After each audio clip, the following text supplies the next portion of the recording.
Good morning, students. Good morning to each and everyone. Today I will discuss about the Haeckel rule of aromaticity. That is the structure of benzene and Haeckel rule of aromaticity. Actually में हुआ क्या कि benzene आपका एक parental aromatic compound है, ये सच है, लेकिन बाद में देखा गया कि ऐसे बहुत सारे कंपाउंड हैं जिनमें बेंजीन रिंग नहीं है, फिर भी वो एरोमेटिक होते हैं। तो एरोमेटिक होने के लिए बेंजीन का होना मस्ट है, ये बात गलत है। जिसमें बेंजीन है वो तो एरोमेटिक है, नो डाउट, लेकिन ऐसे बहुत सारे कंपाउंड्स होते हैं जिसमें बेंजीन रिंग नहीं होता, फिर भी वो एरोमेटिक होते हैं। तो उसके लिए जो है एक साइंटिस्ट थे हकेल, उन्होंने एक रूल दिया जिसको हम लोग 4n+2 पाई रूल कहते हैं या हकेल रूल ऑफ एरोमेटिसिटी कहते हैं। तो आज मैं उसी के बारे में डिस्कस करूंगा कि structure of benzene as well as the Huckel rule of aromaticity, and it is the last topic of this chapter. So first of all I will discuss about the structure of benzene. As we know, the molecular formula of benzene is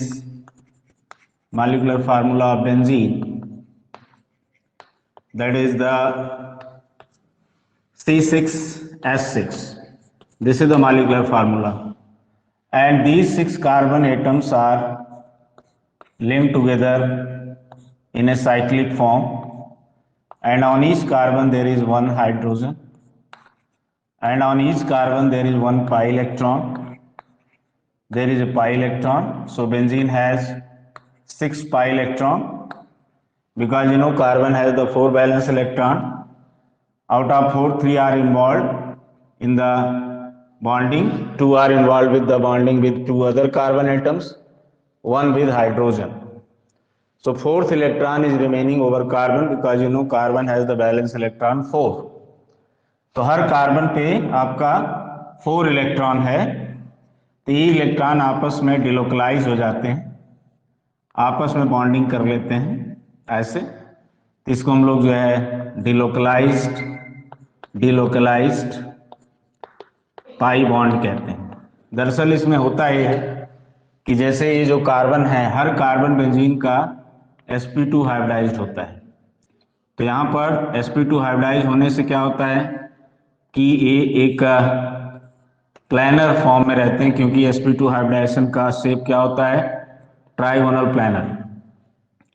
और इस तरह में एक unhybrid p orbital होता है हर carbon पे, like this unhybrid p orbital. और unhybrid p orbital में आपका एक पाई इलेक्ट्रॉन होता है हर कार्बन पर, ऐसे देखो लाइक दिस। ये आपका अनहाइब्रिड p ऑर्बिटल है, अनहाइब्रिड p ऑर्बिटल। तो सभी कार्बन पर एक अनहाइब्रिड p ऑर्बिटल होता है और उसमें एक इलेक्ट्रॉन होता है जिसको हम लोग पाई इलेक्ट्रॉन कहते हैं, और हर कार्बन पर एक H जुड़ा होता है लाइक दिस, एक H भी होता है ऐसे।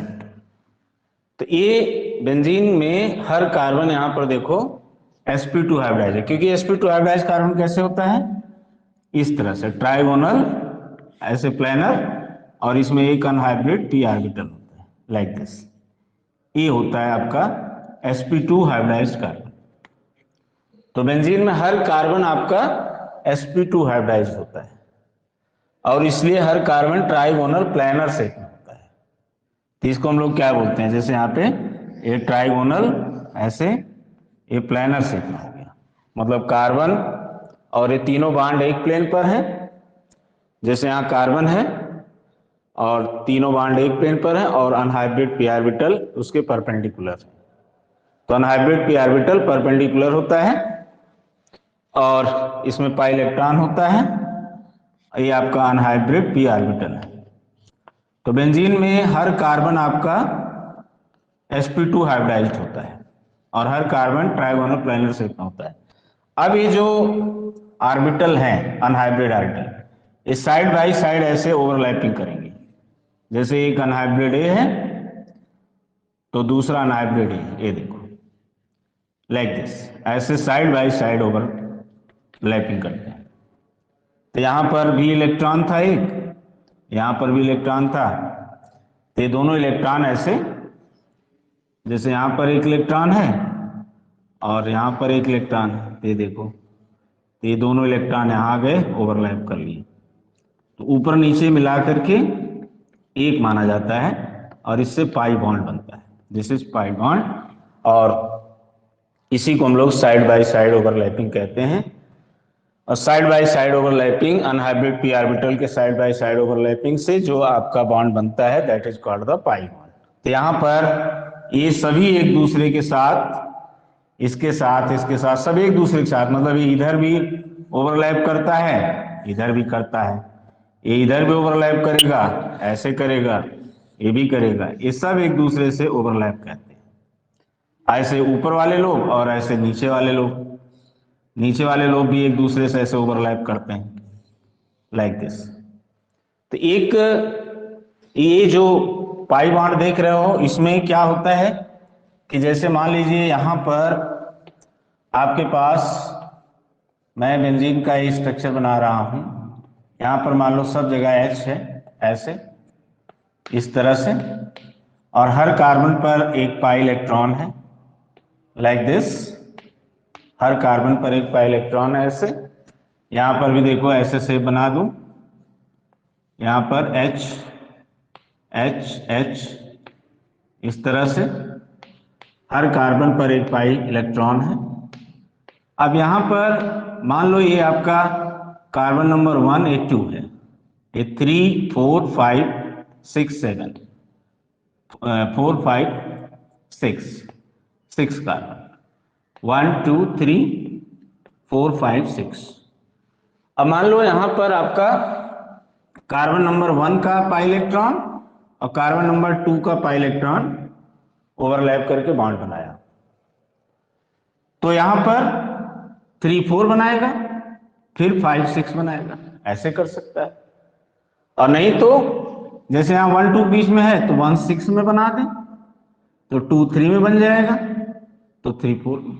तो देखो यहां पे 1 2 के बीच में डबल बॉन्ड है, तो यहां 1 2 के बीच में सिंगल बॉन्ड है, यहां 2 3 के बीच में सिंगल बॉन्ड है, तो यहां 2 3 के बीच में डबल बॉन्ड है, यहां 3 4 के बीच में डबल बॉन्ड है, तो यहां 3 4 के बीच में सिंगल बॉन्ड है। मतलब कि अगर हम इस स्ट्रक्चर को देखें तो यहां पर ऐसे कर सकते हैं कि मान लो ये आपका स्ट्रक्चर इस तरह से था, अब इस बॉन्ड को मैं यहां भेज दूं, इसको यहां भेज दूं, इसको यहां भेज दूं, तो हमारा दूसरा रेजोनेंस स्ट्रक्चर बन जाएगा जो इससे मैच करेगा, यहां पर यहां पर यहां पर। ये पहला रेजोनेंस स्ट्रक्चर हो गया, ये दूसरा रेजोनेंस स्ट्रक्चर हो गया। तो मतलब यहां देखो 1 2 3 4 5 6, 1 2 3 4 5 6, यहां कार्बन नंबर 1 और 2 के बीच में डबल बॉन्ड है, यहाँ 1 2 के बीच में सिंगल बॉन्ड है, यहाँ 2 3 के बीच में डबल बॉन्ड है, यहाँ 2 3 के बीच में सिंगल बॉन्ड है।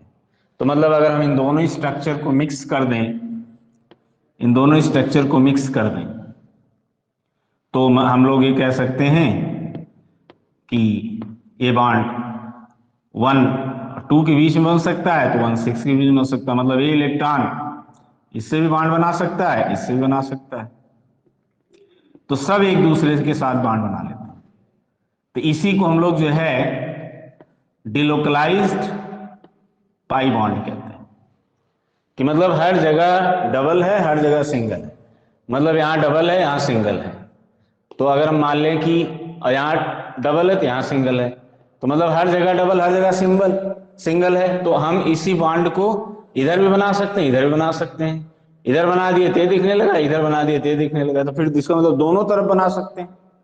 तो यहां पर आपका ये जो इलेक्ट्रॉन होता है बेंजीन का, ऐसे देखो यहां पर ये जो पाई इलेक्ट्रॉन है, ये पाई इलेक्ट्रॉन ये जरूरी नहीं इसी से बॉन्ड बनाए, जरूरी नहीं इसी से बॉन्ड बनाए, दोनों से बना सकता है। ऐसे भी इससे भी बना लेगा आधा, इससे बना लेगा, ये इससे भी बना लेगा, इससे बना लेगा, ऐसे ई। तो ये जो होता है इसी को हम लोग कहते हैं delocalised, this is called the delocalised pi bond, ये होता है। और बेंजीन में हर कार्बन आपका sp2 हाइब्रिडाइज होने की वजह से ये आपका साइक्लिक और प्लानर स्ट्रक्चर रखता है, जो यहां देख रहे हो, this is the cyclic and planar structure. तो benzene has cyclic and planar structure and it has the delocalised pi bond और डिलोकलाइज्ड पाई इलेक्ट्रॉन। और इसमें कुल कितने पाई इलेक्ट्रॉन हैं? 6 पाई इलेक्ट्रॉन्स हैं, क्योंकि बेंजीन के हर कार्बन पर एक पाई इलेक्ट्रॉन होता है और बेंजीन का हर कार्बन sp2 हाइब्रिडाइज्ड होता है, इसलिए साइक्लिक है, प्लानर है, क्योंकि sp2 हाइब्रिडाइज्ड कार्बन का शेप कैसा होता है? Trigonal planar. इसका मतलब कि हर कार्बन यहाँ पर प्लानर है और ये साइक्लिक है और sp2 हाइब्रिडाइज्ड है और इसमें डिलोकलाइज्ड पाई बॉन्ड है, डिलोकलाइज्ड पाई इलेक्ट्रॉन है, देयर आर 6 पाई इलेक्ट्रॉन्स।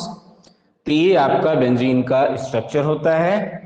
तो बेंजीन के स्ट्रक्चर को हम लोग समझ के ये बता सकते हैं कि बेंजीन में जो पाई बॉन्ड होता है वो फिक्स नहीं होता। यहां पर अगर बॉन्ड ऑर्डर निकालना हो, यहां बॉन्ड ऑर्डर कितना आएगा? बॉन्ड ऑर्डर आएगा यहाँ 1.5। क्यों? क्योंकि मैंने कहा ना कि अगर जैसे ऐसे बॉन्ड होता क्लियर कट, तब तुम कहते हैं डबल बॉन्ड है, बॉन्ड ऑर्डर 2 है, यहाँ बॉन्ड ऑर्डर 1 है, बॉन्ड ऑर्डर 2 है, बॉन्ड ऑर्डर 1 है। लेकिन यहाँ क्या हो रहा है कि ये जो इलेक्ट्रॉन है इधर भी आधा चला जा रहा है, इधर भी आधा शेयर कर ले रहा है, मतलब कि पूरी तरह से ना तो डबल बॉन्ड ए है और ना ए डबल बॉन्ड है, तो मतलब आधा आधा बॉन्ड दोनों तरफ हो गया। तो एक बॉन्ड ए पूरा और आधा ए तो 1.5, एक बॉन्ड ए पूरा और आधा ए तो 1.5, एक बॉन्ड ए पूरा आधा ए तो 1.5, एक बॉन्ड ए पूरा आधा ए तो 1.5।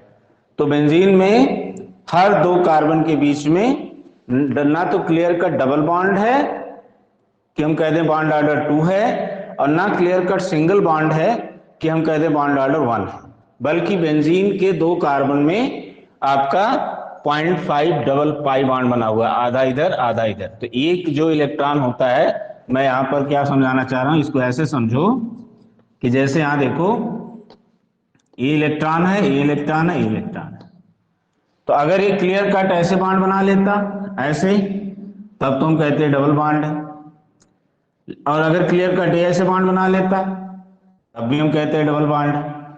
लेकिन ये क्लियर कट ना तो पूरा बॉन्ड इधर बनाता शेयर करता है और आधा इधर शेयर करता है, ये देखो। इसीलिए यहां और इस कार्बन के बीच में एक जो कार्बन है, इस कार्बन के बीच में ना तो क्लियर कट डबल बॉन्ड है ना क्लियर कट सिंगल बॉन्ड है, बल्कि यहां पर बॉन्ड ऑर्डर मतलब नंबर ऑफ कोवेलेंट बॉन्ड कितना है? 1.5। तो बेंजीन में हर कार्बन के बीच में ना तो दो बॉन्ड होता है डबल बॉन्ड और ना ही सिंगल बॉन्ड, बल्कि दोनों के बीच का 1.5। तो बेंजीन में हर कार्बन के बीच में 1.5 बॉन्ड होता है। तो इसका मतलब बॉन्ड ऑर्डर 1.5 है, क्योंकि बॉन्ड ऑर्डर किसे कहते हैं? Number of covalent bond present between two atoms in a molecule is called bond order. तो यहां पर between two carbon atoms the number of covalent bond is 1.5। So that's why we can say that the bond order in benzene between two carbon is 1.5।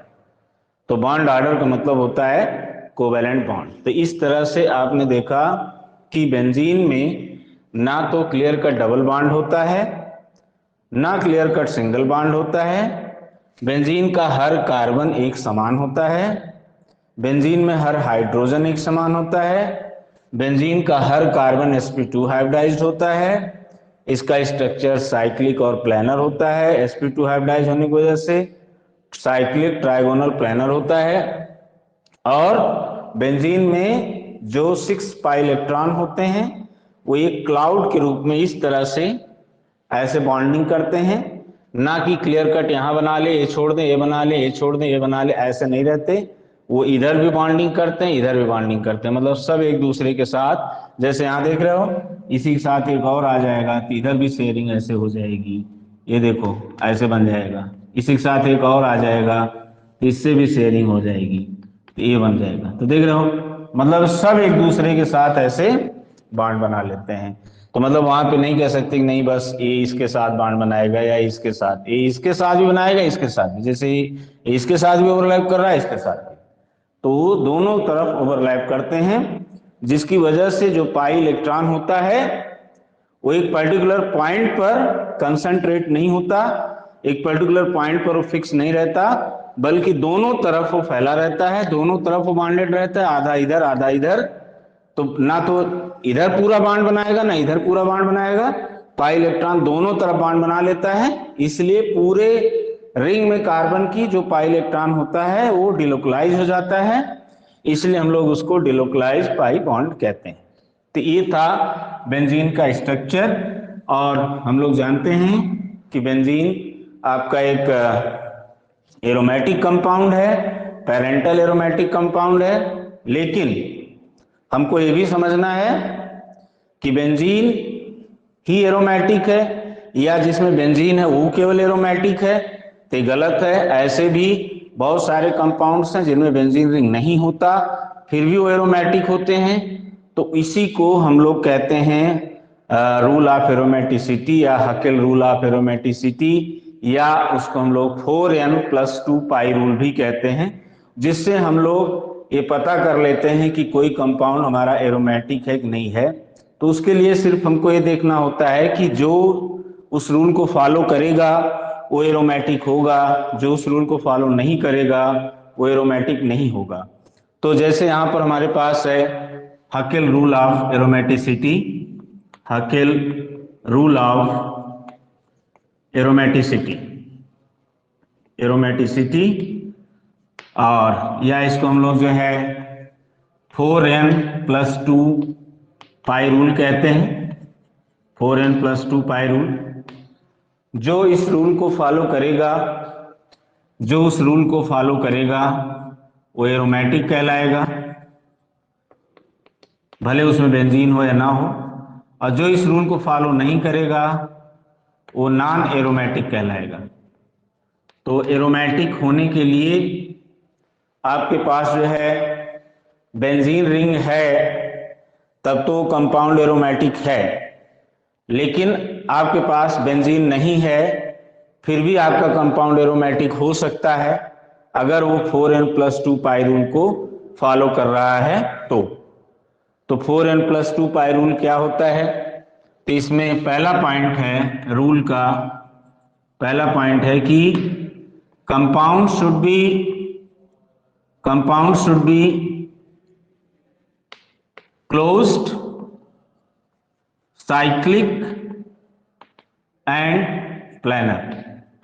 ये आपका पहला rule है कि जो आपका कार्बन की साइकिल है वो कार्बन साइकिल क्लोज्ड, साइक्लिक और प्लानर होनी चाहिए। प्लानर का मतलब वही sp2 हाइब्रिडाइज्ड है तो अपने आप प्लानर हो गया। प्लानर मतलब एक ही प्लेन पर। तो अगर आपका sp2 हाइब्रिडाइजेशन है तो वो कार्बन आपका प्लानर होगा, क्योंकि जैसे कार्बन हो गया यहाँ बॉन्ड यहाँ बॉन्ड यहाँ बॉन्ड तो प्लानर हो गया, और अनहाइब्रिड p ऑर्बिटल उसके परपेंडिकुलर होता है। तो ये पहला पॉइंट है कि आपका जो कंपाउंड है वो क्लोज्ड होना चाहिए, साइक्लिक होना चाहिए और प्लानर होना चाहिए। पहला पॉइंट है। दूसरा रूल कहता है, दूसरा पॉइंट कि it should have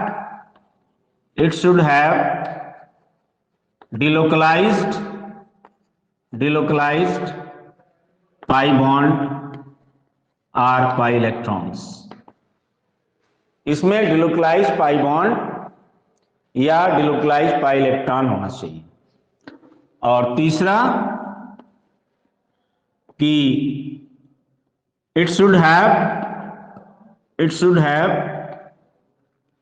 4n+2 number of pi electrons where n is equal to 0, 1, 2, 3, 4, 5 etcetera. ये है आपका हाकेल रूल ऑफ एरोमेटिसिटी। ये 3 पॉइंट, ये तीनों पॉइंट मैंडेटरी, ऑप्शनल नहीं। आप नहीं कह सकते कि इस 3 में से 2 पॉइंट आप फॉलो कर रहे हैं और 1 नहीं कर रहे हैं, नहीं, तीनों करेंगे तो आप एरोमेटिक कहलाएंगे। और तीनों में से अगर आप 1 भी नहीं किए, या 1 किए 2 नहीं किए, या 2 किए 1 नहीं किए, तीनों नहीं किए मतलब, तो आप नॉन एरोमेटिक कहलाएंगे। तो एरोमेटिक कंपाउंड होता है जिसमें आपका 4n+2 number of pi electron हो, डिलोकलाइज पाई इलेक्ट्रॉन हो, और आपका कंपाउंड क्लोज, साइक्लिक और प्लानर। ये तीनों पॉइंट अगर आप फॉलो करते हैं तो आप एरोमेटिक कहलाएंगे। जैसे मैं कुछ एग्जांपल से, चलो बेंजीन ही ले लेते हैं। इस रूल को हम पहले बेंजीन पे ही अप्लाई करते हैं। तो बेंजीन में हम लोग जानते हैं ये हमारा बेंजीन है, ए, ठीक है। अब इसमें हमारे पास जो है, अब आप उन पॉइंट्स को फॉलो करो, बताओ कि इसमें हर कार्बन आपका sp2 हाइब्रिडाइज्ड है, क्योंकि जिस कार्बन पर डबल बॉन्ड हो, या जिस कार्बन पर प्लस चार्ज हो, या जिस कार्बन पर फ्री इलेक्ट्रॉन, वो कार्बन आपके क्या होते हैं, sp2 हाइब्रिडाइज्ड कार्बन होते हैं। sp2 हाइब्रिडाइज्ड कार्बन की 3 पहचान है। जिस कार्बन पर डबल बॉन्ड हो, पाई इलेक्ट्रॉन हो, डबल बॉन्ड मतलब पाई इलेक्ट्रॉन, जिस कार्बन पर पाई इलेक्ट्रॉन हो, या जिस कार्बन पर प्लस चार्ज हो, या जिस कार्बन पर एक फ्री इलेक्ट्रॉन हो, वो कार्बन आपका जो है क्या होता है, वो कार्बन आपका sp2 हाइब्रिडाइज्ड होता है।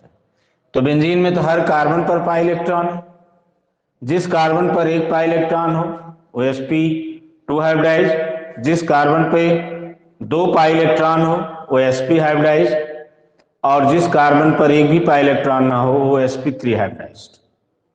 तो यहाँ बेंजीन में हर कार्बन पर एक पाई इलेक्ट्रॉन है, इसका मतलब बेंजीन का हर कार्बन sp2 हाइब्रिडाइज्ड है। और बेंजीन का स्ट्रक्चर देखो, क्लोज्ड है, साइक्लिक है और प्लानर है, क्योंकि हर कार्बन sp2 हाइब्रिडाइज्ड है तो अपने आप ऑटोमेटिकली प्लानर हो गया। अब पहला रूल तो इसने फॉलो कर दिया। अब दूसरा रूल देखते हैं, it should have delocalised pi bond. तो हम लोग जानते हैं कि बेंजीन में हर कार्बन पर जो इलेक्ट्रॉन है वो sp मतलब अनहाइब्रिड p ऑर्बिटल में ऐसे, तो मैंने वो दिखाया था कि इलेक्ट्रॉन इससे भी बॉन्ड बना लेगा, इससे भी, इससे भी, इससे भी, मतलब ये पूरे रिंग में डिलोकलाइज हो जाएगा, फैल जाएगा। तो दूसरा रूल भी फॉलो कर रहा है कि इसमें डिलोकलाइज पाई इलेक्ट्रॉन है। अब 4n+2, तो लिखो 4n+2 इज इक्वल टू, कितने नंबर आप पाई इलेक्ट्रॉन है गिन लो, तो 4n+2 is equal to 6 pi electron. यहाँ 6 लिखो तो अब n की वैल्यू निकालो, तो 4n इज इक्वल टू 6 - 2, तो 4n is equal to 4, 10 is equal to 1। अगर आपका n इज इक्वल टू 0, 1, 2, 3, 4, 5 ऐसे आएगा, फ्रैक्शन में नहीं आना चाहिए। n की वैल्यू हमेशा होल नंबर इंटीजर में होना चाहिए, फ्रैक्शन में नहीं आना चाहिए। अगर ये फ्रैक्शन में आ गया तो आपका फिर वो एरोमेटिक नहीं होगा और नॉन एरोमेटिक हो जाएगा। तो इसने तीसरा रूल भी फॉलो कर दिया, n की वैल्यू 1 आ गई जो कि एक्सेप्टेड है, तो इसलिए बेंजीन हमारा जो है फिर क्या कहलाएगा, एरोमेटिक। तो बेंजीन हमारा एरोमेटिक है। तो एरोमेटिक, ऐसे एक और एग्जांपल देखो, जैसे मान लो मैं तुमको दे दूं एक कंपाउंड, देखो ऐसे, यहां पर भी देखो मैंने ऐसे बना दिया, ये देखो यहां पर देखो, ये भी साइक्लिक और प्लानर है, क्लोज्ड है। इसमें भी हर कार्बन पर पाई इलेक्ट्रॉन है जो कि अनहाइब्रिड p ऑर्बिटल में है, तो डिलोकलाइज हो सकता है, जैसे यहाँ डिलोकलाइज हुआ था ऐसे यहाँ भी डिलोकलाइज हो जाएगा। फिर दूसरा रूल भी फॉलो कर दिया। तीसरा रूल 4n + 2 = 2 2 4 2 6 2 8, इसमें 8 पाई इलेक्ट्रॉन है, 8 पाई इलेक्ट्रॉन, यहाँ पर 4n = 6 आ जाएगा, 10 = 1.5। तो देखो यहाँ पर n की वैल्यू फ्रैक्शन में आ गई, जबकि n की वैल्यू या तो 0 आए या 1 आए, 2 आए, 3 आए, 4 आए, फ्रैक्शन में ना आए 1.2 1.5 2.3 2.5 ऐसे नहीं आना चाहिए n की वैल्यू। तो इसका मतलब देखो यहाँ n की वैल्यू 1.5 आ गई, तो फिर ये क्या हो गया आपका नॉन एरोमेटिक। नॉन एरोमेटिक, जबकि ये दो रूल फॉलो कर रहा था, ये साइक्लिक भी था, प्लेनर भी था, क्लोज भी था और डिलोकलाइज्ड पाई इलेक्ट्रॉन भी था। लेकिन इसने जो 4n + 2 = number of pi electron है, तो 4n + 2 हमने नंबर ऑफ पाई इलेक्ट्रॉन जब हमने 8 रखा तो n की वैल्यू 1.5 आ गई, तो इसलिए ये आपका नॉन एरोमेटिक हो गया। और देखिए जैसे यहाँ पर और भी एग्जांपल ले लेते हैं, मान लो कुछ कैटायन ले लेते हैं। सपोज हमने ले लिया ए कंपाउंड प्लस, अब देखो और यहाँ पे डबल बॉन्ड, तो जिस कार्बन पे प्लस चार्ज हो वो भी sp2 हाइब्रिडाइज्ड होता है ना। तो sp2 हाइब्रिडाइज होगा, यहाँ देखो इसका जो स्ट्रक्चर बनेगा, इसमें डिलोकलाइजेशन कैसे होगा, अनहाइब्रिड p ऑर्बिटल होगा, क्योंकि sp2 हाइब्रिडाइज में एक अनहाइब्रिड p ऑर्बिटल होता है, क्योंकि तुम्हारा p ऑर्बिटल कुल कितना होता है, 3 होता है, px py pz 3 होता है। और 3 में क्या हो रहा है कि जो तुम्हारा 2p है, px py pz, उसमें से 2p तो हाइब्रिडाइजेशन में इन्वॉल्व है, इसलिए sp2 बन गया, तो तीसरा p बच गया।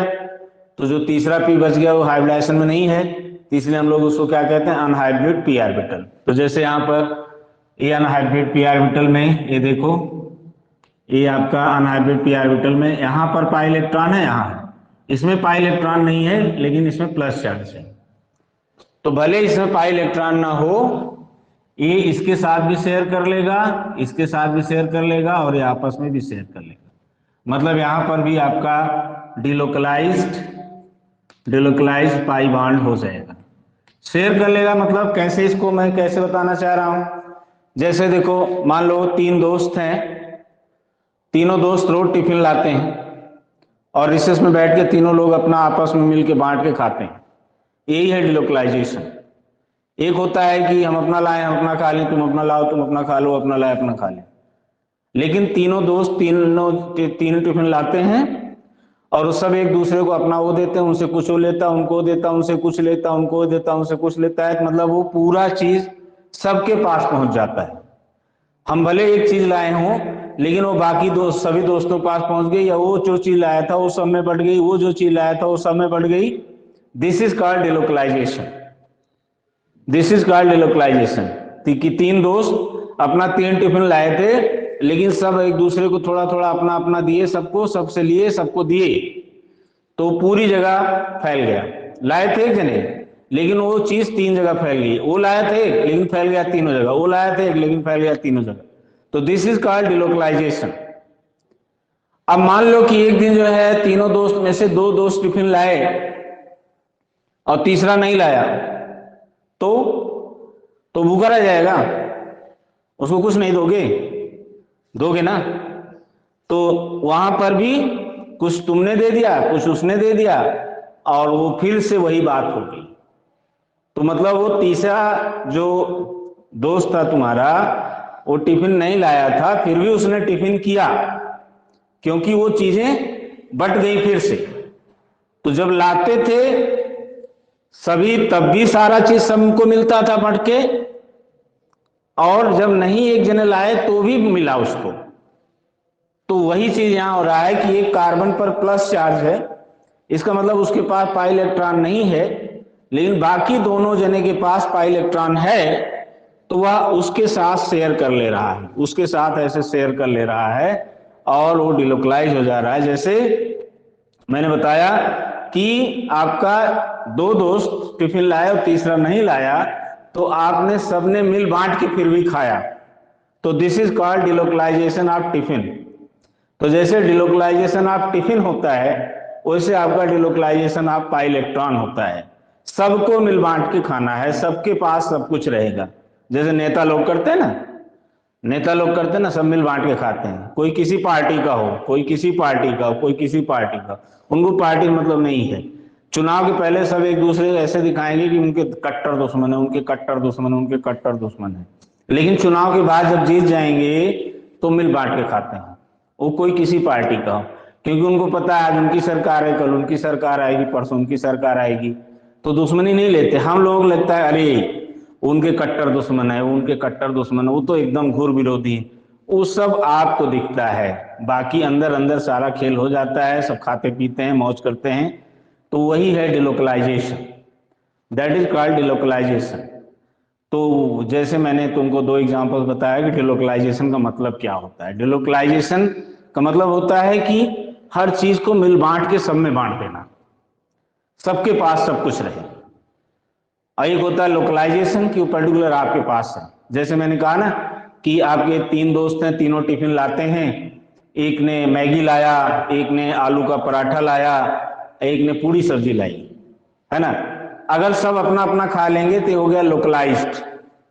लेकिन आप मैगी लाए थे तो आपको थोड़ा पराठा भी मिला, थोड़ा पूरी सब्जी भी मिली, तीनों चीज हो गया, जबकि आप लाए थे एक चीज। दूसरा जो पूरी सब्जी लाया था उसको थोड़ा मैगी मिली और थोड़ा आलू का पराठा मिला, उसका भी वही हो गया। और जो आलू पराठा लाया था उसको भी थोड़ा मैगी मिली, थोड़ा पूरी सब्जी मिली। अब देखो कि आप लाए थे एक एक चीज, लेकिन अब तीनों जने के पास सब कुछ है ना। तो this is called delocalisation, this is called delocalisation of pi electron. और ऐसे मान लीजिए कि किसी दिन आपका वो तीसरा दोस्त नहीं लाया टिफिन, अनफॉर्चुनेटली कुछ हो गया, नहीं लाया, तो क्या करोगे आप? उसको ऐसे भूखा छोड़ दोगे? आप एक जने लाए मैगी, एक जने लाए पूरी सब्जी, तो आप मैगी और पूरी सब्जी वाले बांटे और थोड़ा मैगी आपने उसको भी दे दिया, थोड़ा पूरी सब्जी दे दिए, तो फिर देखो वही सिचुएशन हो गई, भले वो कुछ नहीं लाया था। समझ में आया? तो दिस इज कॉल्ड डिलोकलाइजेशन। वही चीज यहां हो रहा है कि उस कार्बन के पास पाई इलेक्ट्रॉन नहीं है, बाकी दोनों कार्बन के पास पाई इलेक्ट्रॉन है, तो उसको तनहा नहीं छोड़ देंगे, उसको भी मिला लेंगे, थोड़ा वो दे देंगे, थोड़ा वो दे देंगे, पूरा एकदम फिर से डिलोकलाइज हो जाएगा। आई होप आप समझ गए होंगे कि डिलोकलाइजेशन का मतलब क्या होता है और उस डिलोकलाइजेशन से क्या फायदा होता है। डिलोकलाइजेशन से फायदा होता है कि स्टेबिलिटी आती है। कैसे? मान लीजिए कि तुम दो लोग टिफिन लाए, तुम्हारा तीसरा दोस्त टिफिन नहीं लाया, और तुम दोनों लोग ये सोच लो कि अच्छा बेटा आज टिफिन नहीं लाए हो ना, आज घूमते रहो, आज मैं भी कुछ नहीं दूंगा, है ना। ठीक है, नहीं दो, लेकिन तुम्हें पता है इसके बाद क्या होगा। इसके बाद मनमुटाव शुरू होगा, इसके बाद मन में खटास आएगी, वो भी सोचेगा कि यार देखो कैसे दोस्त हैं, आज मैं नहीं लाया तो हमको कुछ नहीं दिए, है ना। और तुम भी अपने बाद में सोचोगे यार हम कितने स्वार्थी हैं कि आज नहीं लाया था तो आज हम नहीं बांटे, जब लाता था तो मिल बांट के खाते थे, और आज नहीं लाया तो हम उसको कुछ ना दें, है ना। तो आपके अंदर भी गिल्टी आएगी कि हम कितने स्वार्थी हैं। उसके अंदर मन में एक डिफरेंस आएगा कि बताइए आज हम नहीं लाए तो हमको इग्नोर कर दिए। तो इससे क्या होगा? आपके बीच में, सबके बीच में एक अनस्टेबिलिटी आ जाएगी, एक अस्थिरता आ जाएगी, जो अच्छी बात नहीं है। लेकिन वो नहीं लाया था फिर भी मिल बांट के खाए, लाते हो तब भी मिल बांट के खाते हो, नहीं लाए तब भी मिल बांट के खा रहे हो, तो उसको कहते हैं डिलोकलाइजेशन। और उससे सोचो स्टेबिलिटी आती है। तो डिलोकलाइजेशन से आपका जो सिस्टम होता है वो स्टेबलाइज होता है, क्योंकि वो चीजें पूरे सिस्टम में फैल जाती हैं, एक जगह कंसंट्रेट नहीं रहती है। जैसे आप देखते हैं कि कोई आदमी खूब सारा धन लूट के कमा के एक जगह डंप कर लिया, तो वो अनस्टेबल हो जाता है, अनस्टेबल हो जाता है। वो तो जो है उसके और गरीब के बीच में एक डिफरेंस पैदा हो जाता है, और जब वो पकड़ा जाता है, इनकम टैक्स वाले छापा मार के उसको पकड़ते हैं, तो वो तो रोता ही है, लेकिन बाकी दुनिया हंसती है, खुश होती है, क्योंकि आपने वो अनस्टेबिलिटी पैदा कर रखी है। जो आपके साथ कोई नहीं देगा। तो ये ध्यान रखिए सॉरी, ये ध्यान रखिए कि आपका जो है जो पाई इलेक्ट्रॉन है वो पूरे सिस्टम में जितना ज्यादा डिलोकलाइज होगा वो सिस्टम उतना ज्यादा स्टेबल होगा। बिल्कुल उसी तरह से कि तुम्हारा एक दोस्त अगर टिफिन नहीं लाया फिर भी सबने मिल बांट के खाया, तो जो खुशी होगी, जो स्टेबिलिटी होगी, और आप उसको इग्नोर करेंगे जिस दिन वो टिफिन नहीं लाया। जिस दिन टिफिन लाता उस दिन तो आप उसको अपने पाले मिला लेते हैं, जिस दिन टिफिन नहीं लाता आप उसको इग्नोर करते हैं। तो आप सोचिए कि आप लोगों के बीच में कितना मनमुटाव होगा, कितना अनस्टेबिलिटी आएगी, जो कि अच्छी चीज नहीं होती है। तो चलिए यहाँ पर आप समझ गए होंगे कि डिलोकलाइज पाई बॉन्ड का मतलब क्या होता है। तो अब यहाँ पर आप सिस्टम पे निकालिए। पहला कि साइक्लिक है, क्लोज्ड है और प्लेनर है, क्योंकि हर कार्बन sp2 हाइब्रिडाइज है। जिस कार्बन पर एक पाई इलेक्ट्रॉन होता है वो sp2 हाइब्रिडाइज होता है, जिस कार्बन पर प्लस चार्ज होता है वो sp2 हाइब्रिडाइज होता है। तो यहाँ पर आपका sp2 हाइब्रिडाइज कार्बन है, तो इसलिए साइक्लिक, प्लेनर, क्लोज्ड है। दूसरा रूल कि डिलोकलाइज पाई बॉन्ड होना चाहिए, वो भी है, मैंने बता दिया कैसे है। अब तीसरा 4n+2 is equal to number of pi electron. यहाँ 2 पाई इलेक्ट्रॉन है तो 4n इक्वल टू 0, तो आपका n की वैल्यू आ जाएगी 0। तो n की वैल्यू अगर आपकी 0 आ रही है तो वह एक्सेप्टेबल है। तो इसलिए हम लोग कह सकते हैं कि ये कंपाउंड हमारा एरोमेटिक है। तो this is the aromatic compound. तो ये जो आपका कैटायन है, साइक्लिक कैटायन है, ये एरोमेटिक है क्योंकि इसने सारे रूल को फॉलो किया।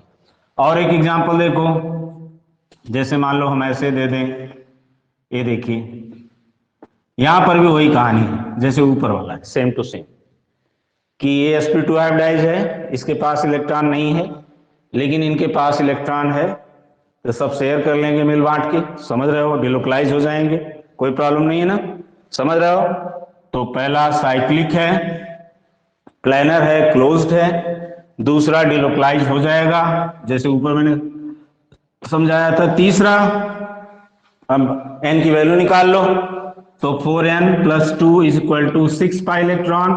तो n की वैल्यू यहाँ आ गई 1, ये भी फॉलो हो गया। तो इसका मतलब ये कंपाउंड आपका क्या हो गया, एरोमेटिक। तो ये कंपाउंड आपका एरोमेटिक हो गया। आई होप आप समझ रहे होंगे।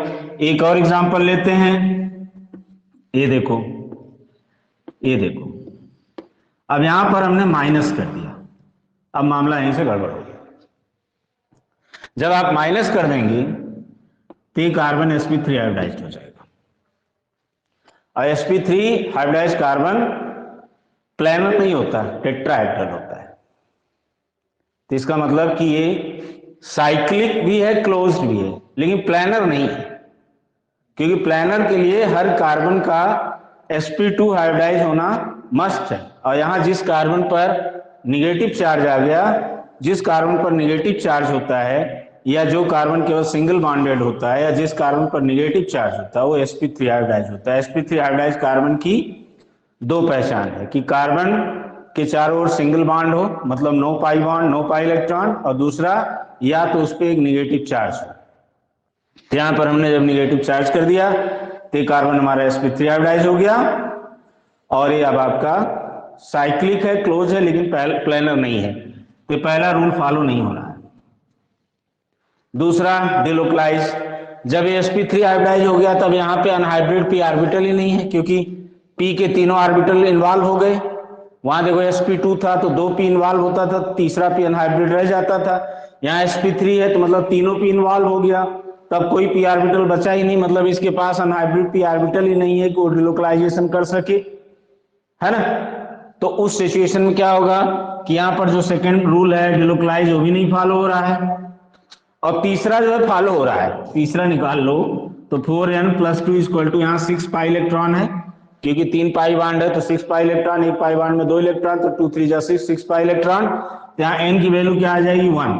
तो तीसरा रूल फॉलो हो रहा है, तीसरा रूल फॉलो हो रहा है ये वाला, लेकिन पहला दो फॉलो नहीं हुआ, तो इसलिए फिर ये क्या होगा, non aromatic, non aromatic.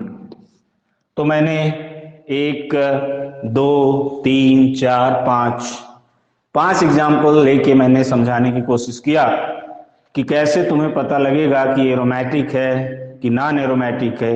I hope आप लोग समझ गए होंगे। ठीक है, तो ये चीज आप लोग ध्यान रखिए कि आपका ये जो चैप्टर है ये कंप्लीट हो गया। इसमें जितना चीज पढ़ना था, जितना आपका सिलेबस था, सब मैंने बता दिया। और कल आपका शाम को 7 बजे एस ब्लॉक एलिमेंट पर टेस्ट है ऑनलाइन, जो टीचमेंट ऐप के थ्रू वहाँ शेड्यूल्ड है। जब 7 बजे आप लिंक खोलेंगे तो वहाँ पे खुल जाएगा और उसको सबमिट कर देंगे, फिर वो खत्म हो जाएगा। उसके एक दिन बाद, मतलब 1 तारीख 3 तारीख को इस चैप्टर का, हाइड्रोकार्बन चैप्टर का क्लास टेस्ट लूंगा ऑनलाइन उसी टीचमेंट ऐप पे 3 तारीख को। तो कल आपका एस ब्लॉक का है 1 तारीख को, और 3 तारीख को वही शाम को 7 या 8 बजे, जो भी टाइम होगा, 8 बजे होगा या 7 बजे होगा, वो देख लीजिएगा अपना, उस टाइम पे आपका हाइड्रोकार्बन चैप्टर का होगा। तो बिफोर पीरियाडिक टेस्ट 3, ये दोनों चैप्टर आपका पीरियाडिक टेस्ट 3 में आ रहा है। तो ये दोनों चैप्टर का हम एक क्लास टेस्ट लेना चाहते हैं। तो कल एक क्लास टेस्ट है और 3 तारीख को एक क्लास टेस्ट है, और उसमें सबका प्रेजेंट होना जरूरी है। टीचमेंट ऐप पर होगा तो आपको वहाँ जाना है, वो लिंक ओपन होगी, आपको वहाँ पे आंसर देना है, सबमिट करना है, बस दैट्स ऑल। फिर उसके बाद आपको तुरंत हो सकता है रिजल्ट भी मिल जाए। आप देख लेना आपका कितना सही है कितना गलत है। ओके, चलो ठीक है, थैंक यू सो मच।